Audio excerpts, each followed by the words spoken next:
તો મદદનીશ કેળવણી નિરીક્ષક ભરતી 2026નું પરિણામ જાહેર થઈ ગયું છે. વિદ્યાર્થી મિત્રો, કેટલા ઉમેદવારો પાસ થયા છે જેની વિગતવારની માહિતી આપણે મેળવી છે. જો તમે આપણી ચેનલ પર ફર્સ્ટ ટાઈમ વિઝિટ કરતા હો તો ગમત સાથે જ્ઞાન ચેનલને લાઇક કરી દેજો, શેર કરી દેજો, સબસ્ક્રાઇબ કરી દેજો. વિદ્યાર્થી મિત્રો, નીચે ડિસ્ક્રિપ્શનમાં આપણા ટેલિગ્રામ ગ્રુપની લિંક આપેલી છે, ત્યાં જોડાઈ દેજો. સમગ્ર ટેટ ટાટ અને જે શિક્ષણને લગતી ભરતીઓ આપેલી છે અને જેટલી પણ આવવાની છે એની ટોટલ અપડેટ આપણે ગમત સાથે જ્ઞાન યુટ્યુબ પ્લેટફોર્મ માધ્યમ થકી આપીએ છીએ. તો ચાલો વિદ્યાર્થી મિત્રો, જોઈએ મદદની કેળવણી નિરીક્ષક ભરતી અંતર્ગતની અપડેટ.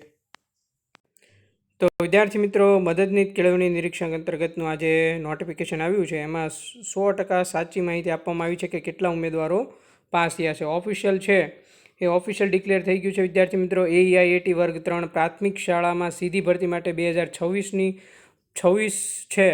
આ ભરતીનું આયોજન ક્યારે કરવામાં આવ્યું હતું? તો કે કેટલા ઉમેદવારોએ ભરતી આપી હતી, બરોબર છે. તો વિદ્યાર્થી મિત્રો, મદદનીશ કેળવણી નિરીક્ષક અંતર્ગત વર્ગ 3 પ્રાથમિક શાળાની સીધી ભરતી માટે 25,991 ઉમેદવારો માટે તારીખ 1/3/2026ના રોજ પરીક્ષા યોજાઈ હતી, બરોબર છે. ક્યાં? અમદાવાદ, રાજકોટ, વડોદરા, સુરત, કુલ 137 કેન્દ્ર ઉપર છે એ AEIATનું આયોજન કરવામાં આવ્યું હતું. વિદ્યાર્થી મિત્રો, તેના અંતર્ગત એની પ્રોવિઝનલ આન્સર કી 3/3/2026ના રોજ પ્રસિદ્ધ કરવામાં આવી હતી. ત્યારબાદ વિદ્યાર્થી મિત્રો, આન્સર કી સામે છે એ કોઈ વાંધા સૂચન હોય તો એ મગાવવામાં આવ્યા હતા અને ત્યારબાદ વિદ્યાર્થી મિત્રો એની ફાઇનલ આન્સર કી 30/3/2026ના રોજ પ્રસિદ્ધ કરવામાં આવી હતી. હવે વિદ્યાર્થી મિત્રો, આજે તારીખ 7/4/2026 છે અને 7/4/2026ના રોજ આનું જાહેરનામું છે એ આવી ગયું છે પરિણામનું. તો એમાં ટોટલ ઉમેદવારો કેટલા હતા? તો કે 25,991 ઉમેદવારો હતા. એમાંથી પાસ કેટલા ઉમેદવારો થયા છે? તો કે 2,768 ઉમેદવારો પાસ થયા છે. હવે જે પાસ થયા છે એમાંથી કેટલા માર્ક વાઇઝ જો આપણે આંકડા જોવા જઈએ વિદ્યાર્થી મિત્રો, તો 80 અથવા 80થી ઉપર કેટલા છે? તો કે 2020 કેન્ડિડેટ છે. 90થી ઉપર કેટલા છે? તો કે 1,330 કેન્ડિડેટ 90થી ઉપર છે. ત્યારબાદ વિદ્યાર્થી મિત્રો જોવા જઈએ તો 100 ઉપર કેટલા છે? કે 900 ઉમેદવારો અને 100 ઉપર છે. 110થી ઉપર કેટલા ઉમેદવારો છે? તો કે 552 છે એ ઉમેદવારોને 110થી ઉપર માર્ક છે. 120 માર્કથી કેટલા ઉમેદવારો ઉપર છે? તો કે 310 ઉમેદવારો છે એમનો 120થી ઉપર માર્ક છે. 130 ઉમેદવાર 130 અથવા 130થી ઉપર કેટલા માર્ક છે? તો કે 140 ઉમેદવારોને માર્ક છે. 140 અથવા 140થી ઉપર કેટલા ઉમેદવારો છે? તો કે 46 માર્ક છે.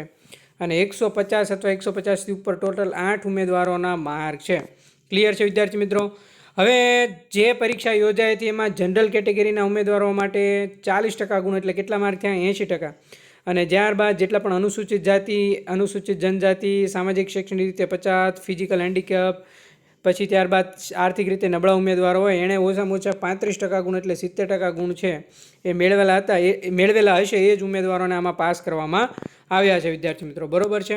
હવે પ્રાથમિક કસોટીમાં કટ ઓફ કે તેથી વધુ ગુણ મેળવનાર જે ઉમેદવારો છે, બરોબર છે, એની શું હવે તમારી આવશે વર્ણનાત્મક અથવા તો હેતુલક્ષી સ્વરૂપની જે તમારી પરીક્ષા છે એ આવશે, બરોબર છે. જે તમારી કેટેગરી વાઇઝ જગ્યા છે એના 7 ગણા ઉમેદવારોનો છે મુખ્ય પરીક્ષા માટે છે એ બોલાવવામાં આવશે, બરોબર છે. આગળ છે આપણે ટોટલ કટઓફને લગતી પણ માહિતી મેળવીશું. ડન છે વિદ્યાર્થી મિત્રો? તો જેટલા પણ વિદ્યાર્થીઓ પાસ થયા છે બધાને અભિનંદન, અને જેટલા પણ ઉમેદવારો પાસ નથી થયા એને મૂંઝાવાની જરૂર નથી વિદ્યાર્થી મિત્રો.